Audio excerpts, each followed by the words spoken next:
Guys, আজকে আমি সকাল সকাল বানিয়ে নিয়েছি গোবিন্দভোগ চালের ফেনা ভাত, যার মধ্যে আমি দিয়েছি কাঁকরোল, ভেন্ডি, আলু আর সাথে গোটা 2 কাঁচা লঙ্কা। আমার তো খুবই ভালো লাগে সকালবেলা ফেনা ভাত খেতে, ঘি দিয়ে, তাও আবার। কার না ভালো লাগে বলো? তারপরে সবার শেষে প্লেটে বেড়ে নিলাম। খুবই সুন্দর খেতে লাগছিল, অনেকদিন পর খেলাম অবশ্য।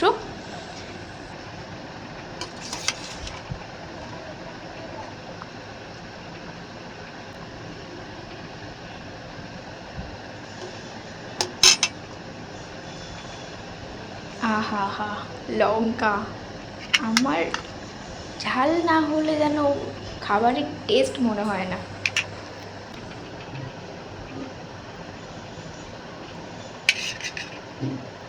দিয়ে দিয়েছি ঘি, ঘি দিয়ে ফেনা ভাত।